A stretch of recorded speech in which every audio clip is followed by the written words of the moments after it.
Hi, Ed. Hello. Hello. And I see we have Connor. Hi, Connor. And we had Michael a minute ago. Oh, hi, Connor. Oh, I see him. I don't hear him. He looks like he's on mute. And I saw Michael a minute ago. Michael, you still there?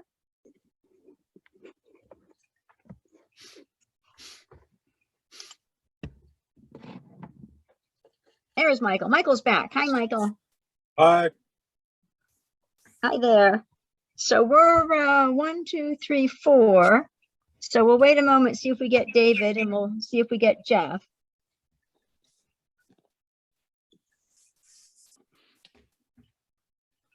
And I'm going to go through, I'm going to find my agenda. Yay.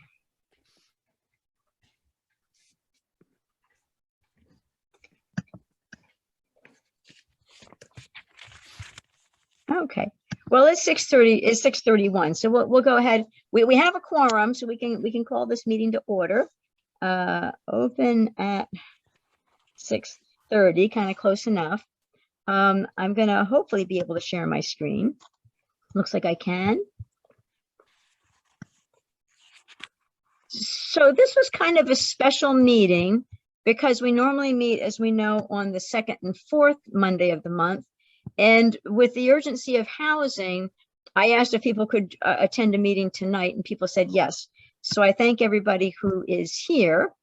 So I did put out an agenda. I didn't actually send out the minutes from a week ago, so that didn't get done, but I did spend a lot of time on the agenda statement and kind of a bit of a direction of where I think that we should be going. So I'll run through the agenda here. I did send it out earlier today, so you actually had more than like 20 minutes to look at it, if you did, but if you didn't, that's okay. So the first things first, we are 100% focused on housing. To go back to the other 2 laws that we approved previously. Oh, there's Jeff. Good. Hi, Jeff. Hi, we're just getting going. We don't have David yet. I don't know if we're going to have David, but we're getting going. So in any event, so first things first, for the 2 laws that I did send out, I sent out on the day of the town board meeting on Tuesday. So at the bottom of the agenda, I have a little thing that I'll plan to continue sharing, which is tracking proposed laws in progress. We have what I call law number 2, which is the telecommunications law, and law number 3. Law number 1 of this year is the fill law. So I will plan to keep giving you status on how those laws are doing, going through the different where they go. But I did send it to the town, both laws to the town board on the 9th, this past Tuesday. And so I was hoping their review would be due for one of them in like 2 weeks and the other one in 4 weeks, but there were some urgent things that the town needs to look at. So they're both, that's why there's so much time to review both of them. They both have, the plan is to hopefully they can give me their comments by the Friday before the 1st April town board meeting. So that's how those dates got set. I was trying to get the telecommunications one sooner, but there was this, oh, there's David. Yay. So yeah, we have everybody. Okay, I'm just kind of getting going here. So in any event, there was urgent things the town board needed to look at. So our stuff's got 2 weeks to review. So that's okay. The other thing I wanted to mention as far as the agenda is I am meeting tomorrow. The Lasher sale is a work in progress. It is not a done deal yet, but it is got buyers who have expended money to do site plan review and different things. So it has serious buyers. It's under the radar. It never hit MLS. And this is why people were getting so upset about properties being bought up in town. And so I am invited to a meeting tomorrow morning regarding the Lasher sale. Jesse Halliburton and Ryan Giuliani, I have no idea if I spelled Giuliani the proper way for his name, but in any event, or Jesse's name for that matter. But the 2 buyers who apparently are the people behind Woodstock Way, they're the buyers for the Lasher sale, and they asked to meet with the housing chairs, Kirk and Susan, and Bill McKenna And Peter Cantine is not the realtor for the buyer, but I think he's the realtor for the seller. So anyway, just so that you know, I am going to a meeting. And if there's anything that you want me to be, I'll bring back what they say. But in any event, I just want to let you know that I'll be there tomorrow Are to, they going to ask for a tax reduction? well, I think that they heard there's a moratorium in the works, and they're upset about the moratorium that's in the works. They're concerned that if there's a moratorium, then they're not going to be able to do what they want to do. So whether or not they ask for a tax reduction, we'll find Yeah. out, but they definitely don't like the moratorium that is likely to affect them. What's going to happen to the funeral home? Well, it apparently will not be a funeral home. nice. Well, and I'm saying all these things as though I really know, and I assume I really know. But anyway, let me just ask, No, I Ashley, don't need it. are we recorded, Ashley? You automatically recorded, I think. Oh, You good. asked if Yeah. I'm recording? Excuse me, Ashley, what's that? Did you ask if I'm recording? Yes. Yeah, it's recording. Okay, that's good. I just want to make sure. I'll take better notes if we weren't recording. So No anyway, problem. okay, thank you. So I think we had what about the funeral home? So what I understand, and I don't want to share my sources, but here's what I've been told, is that it's not really financially viable as a funeral home. It's more viable as a piece of property. As you may or may not know, the Lashers property, we know the 4 buildings that are there. There's the 2 buildings on the left, the big building, the 18 whatever sign on it, and then the building where, if you've ever been to Lashers for a visitation, where you go for the visitation, on the left. On the right hand side of the driveway, there's I don't know if you call it 1 building or 2 buildings. It looks like 2 buildings, but I guess they're connected anyway.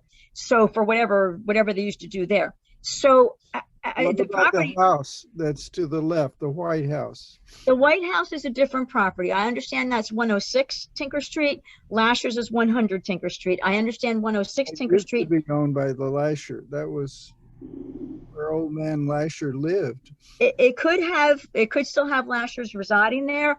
I've been told that is not part of the sale. So 106, the White House, I've been told, is not part of the sale. What But if about the place in the back? There's a big parcel right behind them. Correct. And if I go on Zillow, it Hey appears as guys, though, this really isn't part of our agenda, is it? To well, talk yeah, about yeah, what's happened to the Lashers? it is, Jeff. Yeah. It is, Jeff. It is. So yes, I believe it is part of our agenda, because we need to make land use decisions. We need to make land use decisions, and it's okay for people to ask about what's going on with Lashers, because that's a big driver for this whole housing and the moratorium, which this committee is a part of. So we'll try not to spend too much time on this, because we do have important things besides this to talk about, but I do want to spend just a couple minutes answering We some know what they questions. were using it for. We can make decisions. Right now, we're speculating on something we don't know. So it doesn't make sense to speculate on things we don't know about I have and been make decisions told, on speculation. I have been told by a person in the know what the plan is, and I do want to share that. So what I've been told that the plan is, because if you look at Lashers and the yellow buildings and the driveway, if you kept on going back on the driveway across the grass, you'd hit the road that's behind it. And that big parcel of land, there was some discussion of, should it be a hotel? And there is a discussion of, can it be 5 3-bedroom houses built and sold at market value, none of which helps affordable housing. So that is what I've been told are the choices they're thinking about, and I will probably hear more about that tomorrow. But I've been told that as a funeral home, for a buyer, I guess Mrs. Peterson, Kenny's mother, is 90 something, and if she's going to sell it to a buyer, the buyer is not going to be able to have the money's not going to work out for them to try to buy it and keep it a funeral home. So the belief is that's off the table. So anyway, so I will find out more tomorrow. Are there any questions you would all like me to ask tomorrow when I go to that meeting? Okay, so I will go ahead and go to that meeting and share what comes out.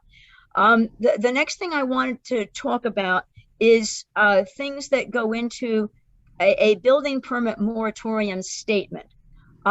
Yeah, we had all talked about this a week ago. We approved in concept the moratorium.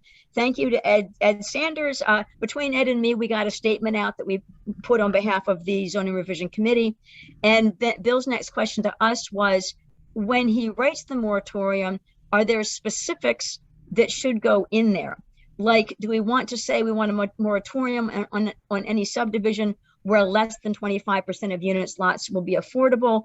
Is that something we'd like to have go in? Do we want to have the moratorium on all projects where residential buildings or properties are converted to commercial industrial uses? So what examples, are these two good examples? We can say, yeah, these, do we want more things to go? Because Bill's trying to draft the moratorium. Do we have other things we would like to recommend go in the moratorium? Well, I think change of use, switching residential to commercial, but and maybe major subdivisions. Well, given that the Lasher thing is that they're thinking of making 5 units, and they may or may not sell them, by the way. They may or may not sell them. They may rent them. But would you call the 5 3-bedroom houses, would you call that a major subdivision? I should think so. Okay. Although technically speaking, if they build the houses and rent, then it's not really a subdivision. But and the other thing that I heard for Lashers is that they did not go to the planning board yet with their site plan. They got with the planning board chair offline, which sounds like they really are trying to be under the radar. But in any event, major sub. So we have to define major subdivision then. Major subdivision is four units or more, maybe. It's I don't not- know, is it in, what does it say in the zoning code? I don't think it's in the alphabetical listing of terms in the zoning law. I looked for it earlier. I don't think there is a definition of major Right. subdivision. So would you say subdivision of 4 units or more? We'll say that. So Yeah. change of use, No. commercial to residential. Okay. All righty. So anything else that we would like to recommend that go in the and are we okay with Bill's statement throughout subdivisions where less than 25% of the units lots will be affordable? Are we okay with that statement? It No. sounds pretty good. I don't know if it sounds so good, but the issue is to bring up the Hamlet Preservation District. The rules in the zoning law on the Hamlet Preservation District. I think the funeral home is in the Hamlet Preservation District because it goes out to Orchard Lane. Ah, So it's 200 feet, I think, off of Tinker Street. So I think the funeral home is clearly in the Hamlet Preservation District, which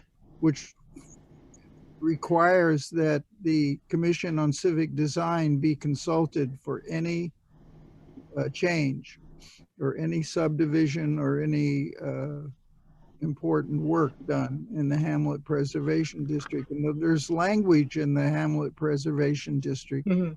that defines what a preservation is of the preservation district. So that would Okay. include, that's going to put the funeral home in the purview of the Commission on Civic Design. Right. Okay. So good point. So, okay. So I'll pass those notes along to Bill. Okay. So then the main topic, and of course we haven't approved the agenda yet, but I'm just going through what I put in here for the agenda, and then we can all approve it or not as you choose. So the things that, what I see tonight's meeting being, there's, and I know that Jeff has forwarded the floating zone concept, and we'll get to that. But one of the things that I think is critical for this committee is, as we address housing, and what I realized as I went back through my notes is we not only have from our comp plan items that we're focused on, we have housing, which we broke into 7A and 7B. And then we also had hamlet areas and we had large parcel areas. So we had 4 items that, in my way of thinking, and I just want to share this with people, I think that we want to look at different solutions for housing, like the floating zone. But I believe that we have to give some thought, and not a ton of thought, because we don't want to get bogged down in strategy. But I believe that we do need an overall strategy. My understanding is that when the zoning law was done back in the late 80s, that, or I think it was early 90s, right? Anyway, that when the zoning law was done, the goal was a preservation of Woodstock as people knew it at that time. But by having some of these R8 districts, we have to have 8 acres or R5 or 5 acres or R3. As you have these large parcels, we tended to get people that have a lot of money from New York City that built their beautiful house on it. And so Woodstock, that may be part of why Woodstock swung from having people that whose families have lived here for generations and they just keep living here. It kind of swung from that to being, you kind of had to have New York City income to be able to really live here. And so I think that we need to give some thought to the strategy of what is it we do want to do. What is our overall housing goal? The housing committee gave us some stuff. And what they gave us stuff, if you ask who, what, when, where, and why, they gave some what examples, like, you could do a floating zone. I know Jeff passed this to us, and I had heard that on housing meetings I've been to. So a floating zone is kind of a what, and they even provided a why. But what they did not provide for this committee, that I believe, they didn't provide the where and the when. So where should we use the floating zone? I know Jeff talked about we need criteria for that. Where should we use it? When should we use it? They had a list of things. If you had a chance to look at some of the stuff, the documents that I sent out, which I actually sent out a long, long time ago, but I sent them just recently, there was a document that was done by the housing committee, and it had a list of about 7 things, and the floating zone was one of them. They had something called Alice, the low income. That they had a list of like 7 things. One of them actually was the housing trust, which is not clear to me. You need a zoning law for that. A housing trust is an organization that collects money and then it can go buy property and build affordable housing.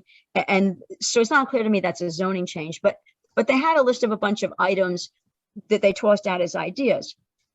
And I think that that's helpful and I think it's great. But in my view, I think that we ought to know what our strategy is overall, so that as we have sub teams go off in work areas, we know if they're going to fit into where we think we want to go. So I do think at some point we need to be figuring out what our strategy is, because we have hamlet areas, large parcel areas. I've got somewhere here, I sent out a couple of times a copy of the zoning area, and it's right here. Actually, if I do control and click on the link, which I'm going to do, it would be nice if it came up. Which maybe it is, maybe it's not. Well, I just wanted to say about the 8 acres, most of that is because of the topographical situation in Woodstock. They're up on mountains. They got driveways that are almost straight up in a lot of places. So that's why they, made 8 acres, because, you couldn't put too many houses up there. Okay. And I'm looking for that. Yeah, and that's not it either. Yeah, I'm looking for this thing. Of course it's not coming up. But I'll keep looking and I'll pull this thing up. But right. So I did want to control and click to follow the link. Control and click to follow the link. There we go. Yay. Okay. So I know I've sent everybody this link. But so as we look at what we have here, and we have these big brown areas are R8, these bluish areas are R5, some pinkish areas are R3. You're in the hamlet here, and there's a blowout of the hamlet up here where you've got hamlet commercial, you've got hamlet residential. Do we in general want to keep these the way they are? And if our goal then is, if we want affordable housing, if we want to have a higher density, I think we ought to have some strategy of where do we want that. This is what the current zoning law gives us today as far as a map of Woodstock. And I would like to have some idea, do we want to keep this? If so, when we go for affordable housing, there's not going to be a lot of places to put things, because I think things are probably kind of built out. And then you get Lasher's again, which has got that big field behind the building. There's a couple of places in Woodstock that you see a big field. The comp plan survey, when people were surveyed for the comp plan, they said, we like our open spaces, but then they also want affordable housing. So if you're going to have affordable housing, you probably have to add housing, increase density. I just think we ought to have some idea of a committee of how much more density do we think is our goal when we're all said and done with our zoning revisions. How much increased density is our goal, and where in Woodstock do we think we want it to go? I think we ought to have some ideas of those things for I us think to. that's the idea of the floating zone, exactly. And I think that we can just move to that if we want to talk about it, because that's essentially the idea of the floating zone, is that we need to have more density. We can't create housing without creating more density. That's a known fact, right? So we have to look at what the housing committee has said a couple of times. They said at one point, what impact does a current zoning code have on affordable housing? And it's clearly the case that large parcels reduce the amount of housing you can have in an area. That's obvious. That's obvious, right? So do we either change the zones, or do we create floating zones that allow increased density in those areas? Well, I know one place you I could think put that a the most floating obvious thing is zone. to look at increased density in those areas through floating zones. How about that parcel out there in Wittenberg, on the Wittenberg corners there? It was supposed to be a commercial area, and all they got in there, they cut down all the trees and they did all the lumber, and I see it's all spread over the place. So that would be a good place for a floating zone. Would be Absolutely. Any place, and I think floating zones can fit any place that's R5, R3, or even R1, depending on exactly how we define it. I don't think R8 is appropriate for floating zones because, as Ed mentioned, many of that is in scenic overlay. Many of it's not a particular place where we want or can do more density. Certainly, we don't want a floating zone in a scenic overlay. So, I think we can define the floating zone and define what we want in the density of the floating zone and see how that takes us. I don't know that we want to change zoning in general between R3, R5, R8, what it is now. We just want to have some sense of, hey, this particular project in an R5 zone works for what we want to do in the town. And the floating zone laws that have been written in the proposals that we're going to look at are ones that overlay existing zones based on a plan to increase density within that zone. And that plan has to be approved by, depending which town does the floating zone, either the planning board or the town board, or a combination of the two. And I think in Woodstock, it ended up being the combination of the two, because the planning board has to look at the proposal and say, is this something we want? Then they can't make a zoning change, so it goes to the town board, which makes the actual zoning change, which changes the R5 or R3 to a floating zone. That's how it basically works. So, if our intention is to create more density, which we have to do to create more affordable housing, then I think that's the most logical way to do it. So, so the other question I would have, kind of the big picture question in terms of where we're going, how much more density, do we have a gut feel of how much more density is our end goal to allow? We have to have sufficient density so that we can have sufficient housing, right? Okay, yeah, Connor, I think you're trying to speak and I can't really, you're coming across in a distorted way.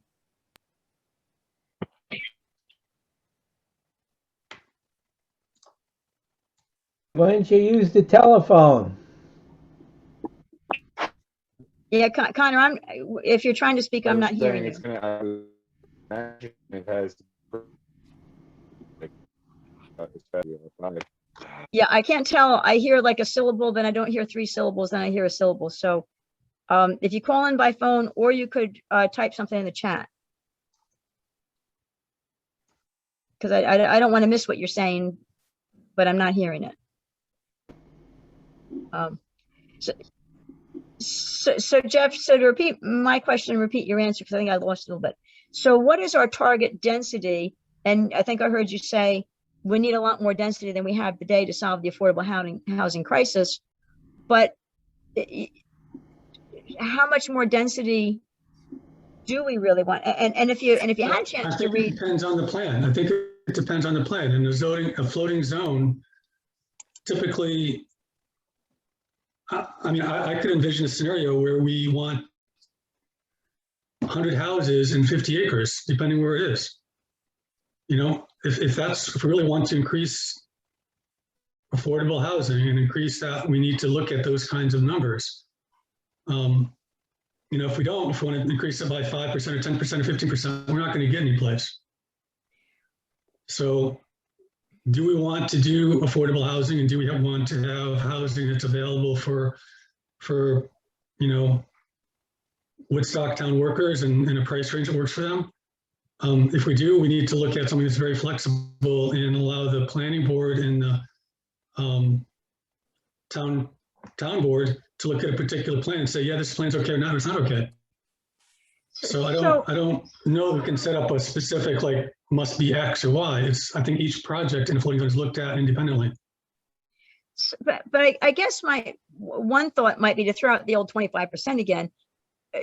Perhaps we might say we have a goal that 25% of Woodstock is affordable housing. Is that a good gut feel? Because it makes me, I'm not comfortable to say, well, let's just go charging out there and let's just have a whole bunch more density if we don't have a vision, because I think at some point we need to sell our plan to the people of Woodstock. And I think that we ought to be able to sell, when we sell our plan to the people of Woodstock. I think the floating zone does not increase density without, you can't just build in a floating zone without a lot of approvals. So there's nothing that changes. There's no change to the existing R5s or R3s unless someone gets a floating zone passed by the planning board and the town board. So it's not like we're saying, if we put this in, it's going to increase density X. It's going to make it possible to increase density in specific projects that pass the purview of the town leadership, meaning planning board and town board. Okay. Well, of the different things that we could do, is the floating zone, are we going to pursue things besides a floating zone, or do we think the floating zone is our answer to affordable housing? I think it's an answer. I think there's additional answers. Floating zone doesn't really work well within the hamlet, for example. Floating zone typically is defined only in areas that have significant acreage. Okay, and all of a sudden I didn't really hear. That was defined by Elling. Sure. So I don't know whether I can't hear Jeffrey. Yeah, Jeffrey, I didn't, because all of a sudden I didn't hear you well. I don't know if it's okay, I'll try again. Yes, please. So the plan I like the best of what I've seen is the one that is used by Ellington, Connecticut. It's a floating zone for workforce cluster housing, and it's minimum 2-acre lots. I mean, we can make our minimum whatever we want to make it. The idea here then is to, with that 2-acre lot, some percentage must be affordable. Some percentage must be open space. Some percentage must be, you know, that defines it really well and what can fit in that. And the idea of this is if we. What town is that? What town? Ellington, Connecticut. Yeah, Ellington, Connecticut. It's in the package that was sent by the housing committee. Oh, okay. It's one of those zoning codes in the housing committee package. Okay. And if you take a look at it, you'll see that they define it as a way to basically overlay an existing zone or convert an existing zone into something that can encourage more dense housing. And they have rules around how that can be done. And it's got to be a project that includes a certain amount of open space, green space, accommodates any wetlands areas. So it's like looking at an area of, like, let's take Woodstock, right? Xena is probably one of the most buildable areas in town, right? There's areas of Xena that are flat, that are basically large quantities, large acres, including large acres owned by the town, that are amenable to growth and to density, and wouldn't impact the feeling of Woodstock except allowing people to live here. And I'm gonna wait a second, my internet's unstable here. But those areas aren't particularly buildable because they're R5s. And if we build in an R5, we're gonna get expensive houses affordable by people from New York City. So the idea is to look at that area, those areas, and say, how do we make those affordable? And how do we make them affordable in a way that we want to have the town have control over that?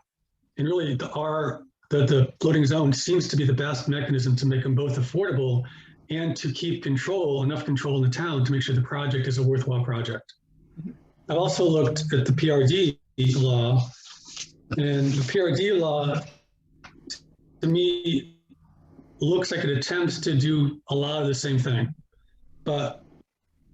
And I'm wondering if we can take the PRD law as it is and kind of convert that into a floating zone law and kind of merge what this Ellington, Connecticut has done with it, with what we have in the PRD. Actually, I have a question. Has anyone have we ever done a PRD district in Woodstock? Has it ever been used? No. No. So there's something with that law that's preventing it from being used, Well, right? I helped write it, and we seriously did research and wrote it, and we were faced with the same town we're faced now. They don't like a lot of encroachment on open spaces, so we did our best to create a possibility for there are different kinds of affordable housing, so there's workforce housing, and then there's a really low economic housing. And one of the suggestions from the housing committee is you combine both rental and purchasing. You allow people to purchase, but you control the amount that they can sell it for, and they have to sell it back. Hi. Anyway. Oh, I had dinner over at the cantina, and I'm on the housing committee. Oh, I see. And I didn't have time to get home to go to the meeting. I'm just doing a Zoom meeting. Are you the Mike, owner? you gotta mute yourself. Have people that hang out and leave cars. Oh no, I'm just, I didn't have. So I always ask questions, and forgive me for my rudeness. It's no problem. Thank you. Nice to meet you. Okay. I was looking for the PRD, which I think is it's way up there, I think. Article 8, I think. Yes. It's 260-88. Yeah, there you go. Okay. So I do have it up here. Flexible land use and design regulation through the use of performance criteria. Sounds like a floating zone to encourage the development by either the private or public sector of low and moderate income housing within the town of Woodstock. For purposes of this PRD district procedure, the town board shall interpret the upper limit of moderate income to be 120% of the median income for the town of Woodstock or Ulster County, as established by Department of Housing and Urban Development. Conventional use bulk density provisions set forth by other sections are replaced through application of the plan development procedure by the approved PRD district plan, becomes the basic legislatively established by the town board for the detailed design, review, and control of subsequent development within the PRD district. While flexibility and substantive regulations is thus encouraged, intend this uniform procedure in the required conformance with the town of Woodstock comprehensive plan municipal service capability and purpose of this chapter is specified. The law shall ensure the general welfare through equal treatment under the law. Criteria, and it has criteria. Location, R3, R5, R3, 1.5, or hamlet residential. Sounds like what Jeff is saying for the floating zone.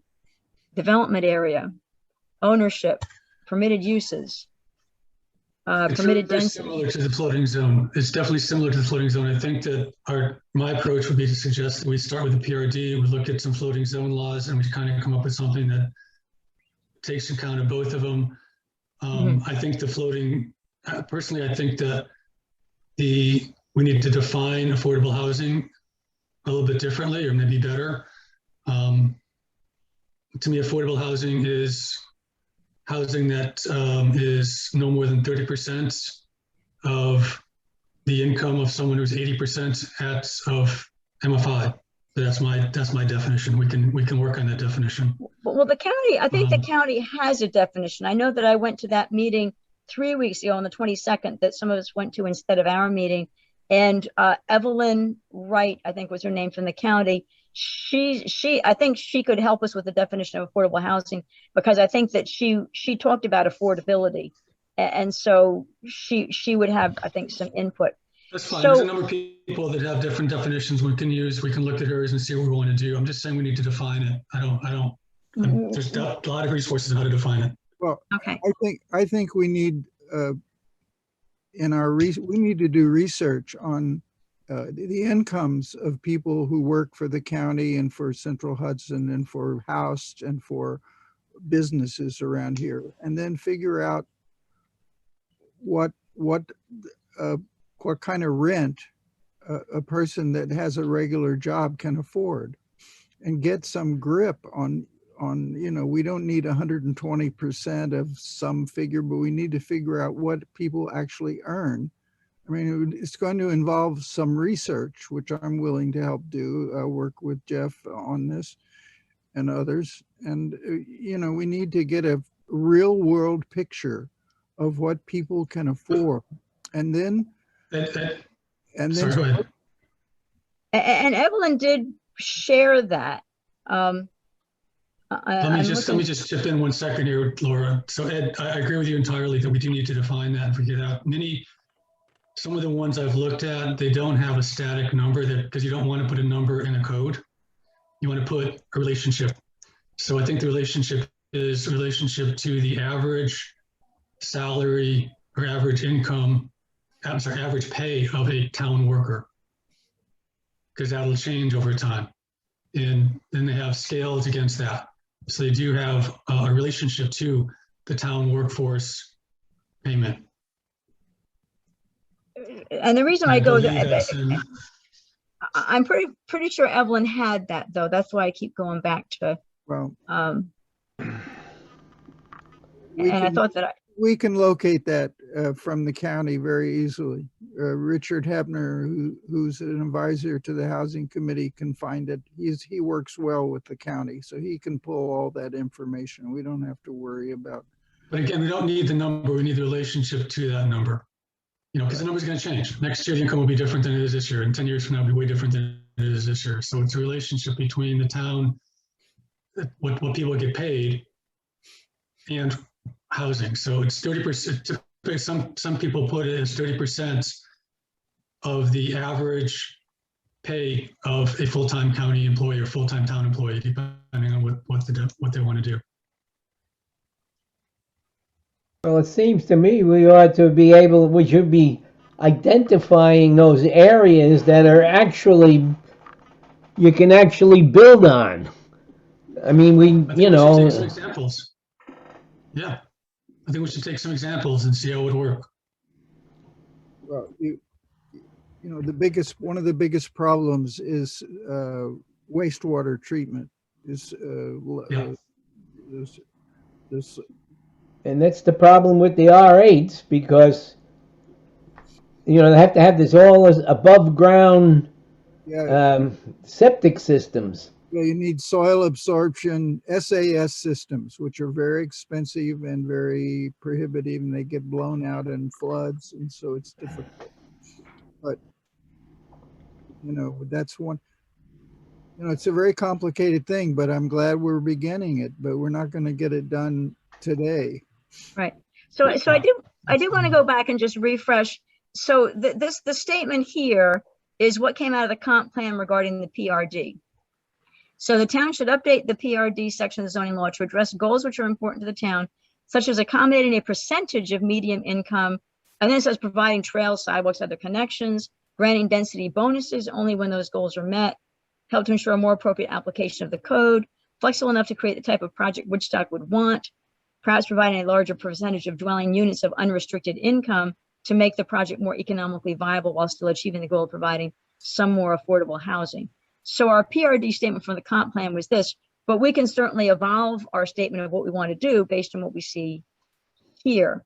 So the question I do have, so I had hoped that we would do a couple of things. I had hoped that we would, Hamlet areas. So I was hoping we would merge four things together of what our mission is. One is the Hamlet area, and we have that same neighborhood commercial light industrial zoning law the planning board put together years ago, and then it got put on hold while the comp plan was being worked on, and then it got put on hold by us because we didn't get to it yet. So I would like to be thinking of land use across the whole town. So I would like part of us, and we can all go off on different groups, I would like part of us to be looking at the Hamlet areas item, which is really, the only item we had is we ought to adopt the NCLLI. We can look at that. The next item was we had large parcel areas, residential cluster, our residential cluster development should be reviewed for density and number of acres needed for X number of units, as well as, so we should look at density in the large parcel areas. So that's an item. And then we have a housing item in general, besides the PRD. Current multi-family dwellings units are only permitted by special permit. We should consider creating a new designation of mixed-use multifamily, ground floor commercial with apartments above in certain districts. So maybe we want to do that as part of the PRD work or as part of the floating zone work. But I do think that I believe we should have a plan for how are we addressing land use, and that's affordable housing. It's these other sections we just looked at, the Hamlet area, the large parcel area, the housing, and the PRD. I think that we ought to be thinking of these things together because I think they intermix. And if we try to run off separately with them, my concern is it's not all going to fit later when we try to do the other pieces. It makes sense to me to be thinking of all these things at once. As kind of my thoughts. So that's my hope. It's too vast. You're asking too much. I think Jeff's idea of a work on text for modulating the PRD regulations, which are clear and easy to modulate, and really think of, and then to adopt the land committee, the affordable housing group. Susan Goldman wrote a wonderful argument to have a land trust, which will collect land to be given as affordable housing, and then it can't be just sold. What would happen? I've seen it happen in other groups. You get an affordable housing, somebody buys it, and then they die, and their children decide to make $1 million off of it. So you need a mechanism to control the amount of money and that somebody can make after they get a deal with an affordable housing unit. So, I think we're going to bite off too much to chew. I think I would work with Jeff and other people, anybody want to, and we would come up. I found the village of Tuckahoe. I would think Jeff should take a look at that. That is a workforce housing thing that has to do with rental and purchase units. And then the question of selling a unit at the end of one's life, say, and how it would revert back to the projects to be handed off for affordable housing to another person.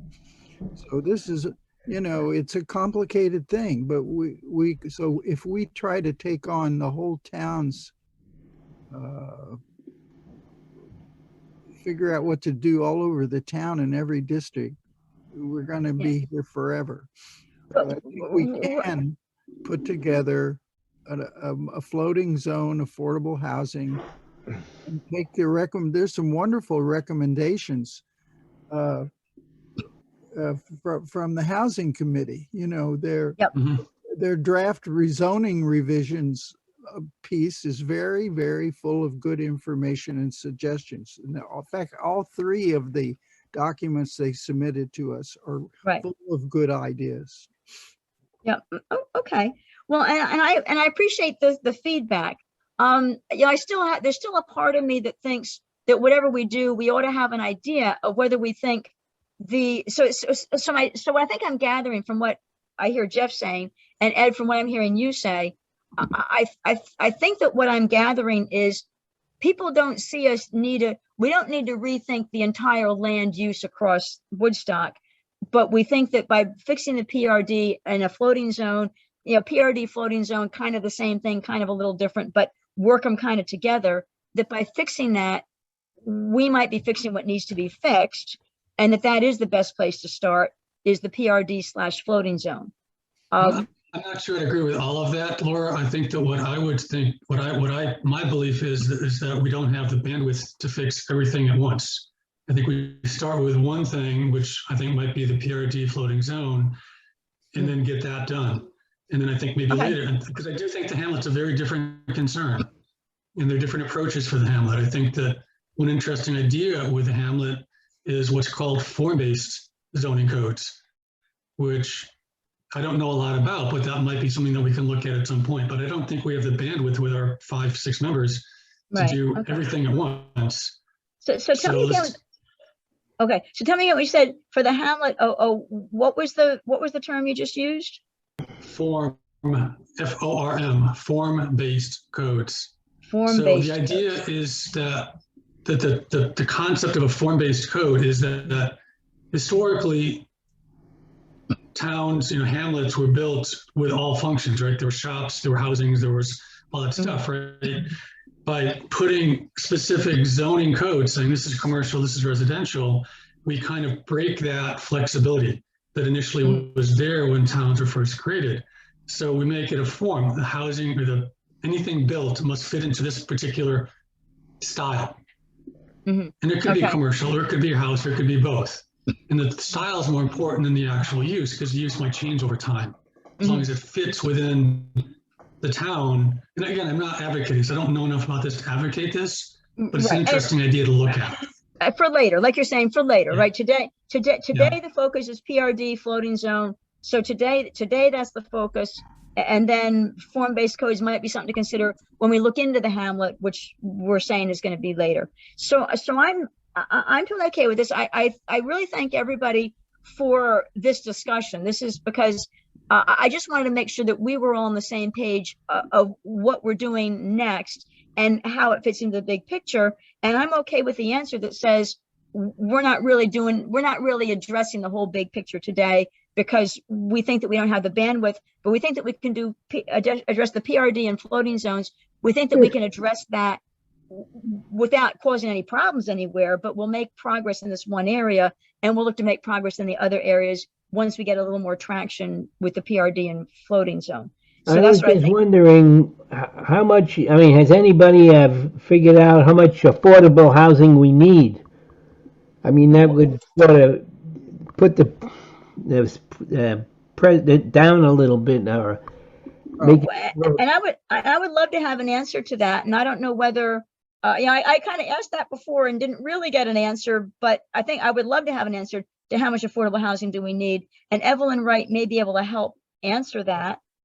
Well, if you create a floating zone somewhere and you're going to build 20 small cabins for people to live in, and 2 or 3 multifamily units, and then you throw it open, there'll be 10,000 people trying to apply. There's a vast, if we're going to be honest and really supply affordable rental or affordable purchase houses, we're going to have thousands of people. That's why we have to address the issue of, can we build or propose housing that is directed at people who live around here, who actually work here, and not, if the word comes out in Paris that there are cheap pads in Woodstock, they'll bid on it. And that was a worry that I had when Rupco went in, when Woodstock Commons went in. That was a worry that I had, and I actually even went to the meeting back before it was built and said, well, that was my worry, because once Rupco builds Woodstock Commons, they're going to accept applications from all over the county, and I'm all in favor of affordable housing that helps Woodstockers, But it wasn't clear to me that Woodstock Commons would do that, because once they build it, they're going to take applications from everywhere. I think the reality was a lot of Woodstockers moved in, so it did in fact help Woodstockers. But Ed, to your point, I agree with you. Right. The tricky part is, how do we propose housing and how do we make sure it benefits Woodstockers and not people in Paris, as you say? That's an excellent question. But I will say Woodstock Commons worked out well, because a lot of Woodstockers did wind up in there, and a lot of Woodstockers applied. So it kind of, the developer, Repco, is a really honest, legitimate, and they focused like the housing behind the post office. They focused it on Woodstock people that needed the housing. You know, it was so. That's why if the town can be involved in controlling a floating zone or an affordable development, they can funnel local people into it.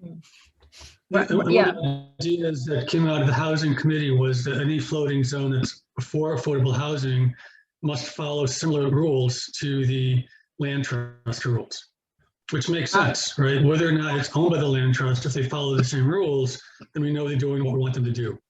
So it doesn't necessarily need to be owned by the land trust, but it needs to follow those same rules for, I think they said 50 years. So some kind of a deed restriction saying for a certain long number of years, they must follow these same rules of who gets to benefit from this housing. Right. Okay, cool. Okay, so I think our plan then is, and I heard Jeff volunteer, I heard Ed volunteer, to work together on the PRD/floating zone, and so that certainly works for me. I've spoken with Connor about this. I know Connor doesn't have good audio right now. I've spoken with Connor about this offline. He's also interested in working on this too. Okay, so is it fair to say? Yeah, and Connor, you're going to need to put something in the chat, I think, because we're just not hearing. I'm going to stop sharing. I'm not going to stop screen sharing, and let me go find the chat. So Connor, please, because we can't hear any. I can hear that you're talking, but it all comes in as rah, rah. Sorry, but it does. So please put in the chat. But I'll sign Ed, Jeff, and Connor up to look interested. Yay! Thank you, Connor. I read that. I know what your answer was, because there was no problem there. Okay, so Ed, Jeff, and Connor will be working on a PRD/FZ for floating zone. PRD/FZ. So our next regular meeting would have been 1 week from tonight, but I'm available in general. I'm available on Mondays. So, the reason why I've been meeting on the second and fourth Monday is because that's what people said, let's meet on the second and fourth Monday. I'm happy to meet every week. I'm happy to meet different Mondays out of the month. Monday's a good night because I have town board on Tuesday. I've got other meetings on Wednesday. I've got other things sometimes on Thursdays. So Mondays, if we could keep Mondays being when the zoning revision committee meets, but I'm available every week, every other week, whenever you want. So Ed, Jeff, and Connor, it seems that our next meeting ought to be when you want us to meet. When would you like us to meet next? To be.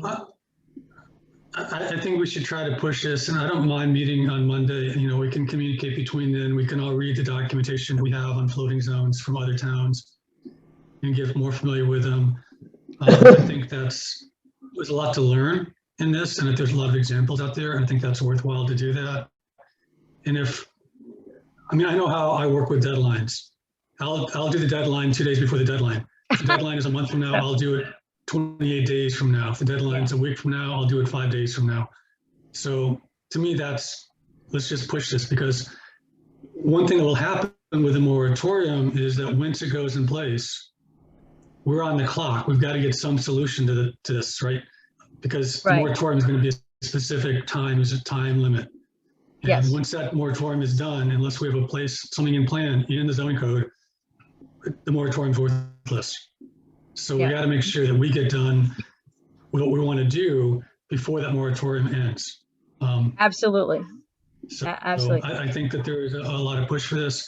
I also think that it might be worthwhile to reach out to other people who might be interested in looking at other aspects that we're not looking at right now, which might be you know, I think they call them grandparent houses or grandparent cottages, you know, some kind of auxiliary buildings on properties that's only usable by people over a certain age related to the primary owners. I think that's one idea too some towns have used, is to encourage, you know, I won't call them compounds because it's too big a term, but, you know, a small house for your in-laws or your grandparents on your property. That kind of a thing too is another area to look at, getting senior housing in the town. But again, that's a whole separate area that's worth looking at.